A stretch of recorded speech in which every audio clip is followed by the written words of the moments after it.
साथियों, एक ऐसा वीडियो जो हर किसी को सोचने पर मजबूर कर दे रहा है। तो वीडियो जब सामने आता है तो हर किसी का दिल दहल जाता है। साथियों, ये वीडियो 1947 का नहीं बल्कि 2025 का है। आज की सरकारें अपने आप को डबल इंजन की सरकार बताती हैं। डबल इंजन की सरकार है कि विकास गांव-गांव तक पहुंच चुका है, लेकिन सच्चाई क्या है वो वीडियो आपके सामने है। यह वीडियो उत्तर प्रदेश के संत कबीर नगर जिले का है। यहाँ के खलीलाबाद ब्लॉक में स्थित एक गाँव गुलरिया, यहाँ के मासूम बच्चे रोज जान जोखिम में डालकर स्कूल जाते हैं। ना कोई पुल है, ना कोई सुरक्षित रास्ता, सिर्फ 2 बांस है और एक बिजली का पोल।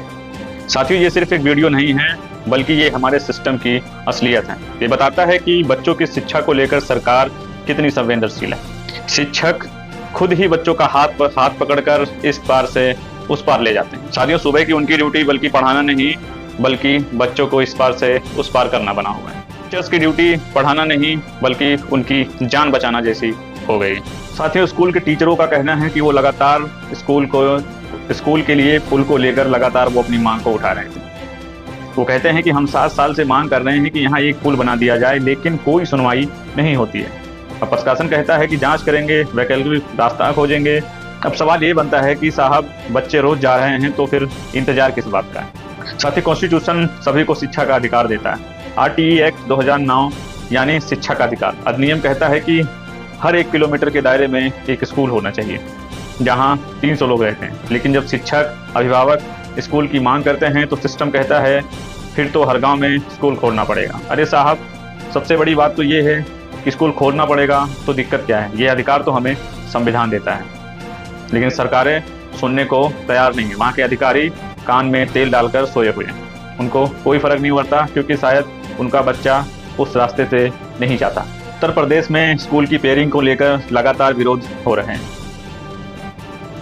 आपने कई सारी ऐसी वीडियो देखी होगी जब बच्चे स्कूल जा रहे हैं लेकिन उन स्कूलों पर ताला लगाया हुआ है। उत्तर प्रदेश में पेयरिंग नीति के नाम पर हजारों ग्रामीण स्कूल बंद किए गए हैं। ग्रामीण क्षेत्रों में 60% बच्चे अब से 3 से 5 किलोमीटर स्कूल दूर जाने को मजबूर हैं और 1 लाख से अधिक शिक्षक वर्षों से तैनाती का इंतजार कर रहे हैं। लेकिन वहीं पे वैकेंसी ना आने की वजह से वो शिक्षक अपनी डिग्री लेकर कहीं ना कहीं बैठे हुए बेरोजगार हैं, लेकिन उनकी कोई नहीं सुनेगा। दोस्तों, अब सवाल आपसे है कि क्या मंच के माध्यम से सिर्फ बातें करने से या बड़े बड़े वादे कर देने से देश का विकास होता है? नेता मंत्री जब इलेक्शन का टाइम आता है मंचों के माध्यम से बड़े बड़े वादे करते हैं कि जी गाँव का विकास हो रहा है, शहरों का विकास हो रहा है, ग्रामीण क्षेत्र में लाइट भी पहुँच रही है। लेकिन असलियत जो होती है वो किसी गाँव में आज भी ऐसी है कि जहाँ तक बिजली नहीं पहुँचा हुआ।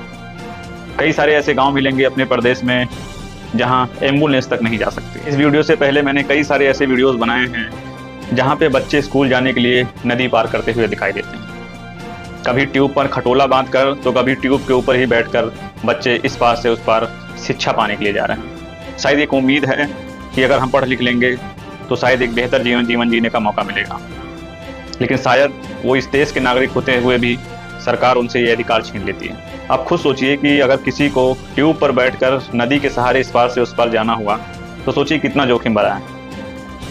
अगर हल्की सी एक लहर आई तो शायद वो ट्यूब से बिखर सकते हैं और उनकी जान भी जा सकती है। बहुत सारे ऐसे माँ बाप होंगे जो अपने बच्चों को सिर्फ इसलिए नहीं भेजते हैं कि कहीं उनकी जान ना चली जाए, लेकिन शायद इस चीज़ को देखकर उस प्रदेश के नेता मंत्री की नींद टूटती नहीं है। वो सोचते हैं कि हमारे तो बच्चे यहाँ जाते नहीं हैं, इस वजह से हमें क्या ज़रूरत है इसमें कार्रवाई करने की।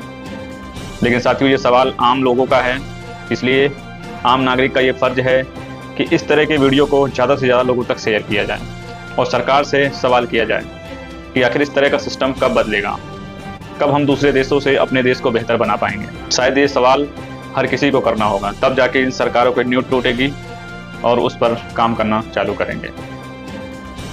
साथियों, वीडियो पसंद आया हो तो वीडियोस को एक लाइक कीजिए। चैनल पर पहली बार आए हैं तो चैनल को सब्सक्राइब कर लीजिए, क्योंकि इसी तरह के इन्फॉर्मेटिव वीडियोस हम लाते रहते हैं।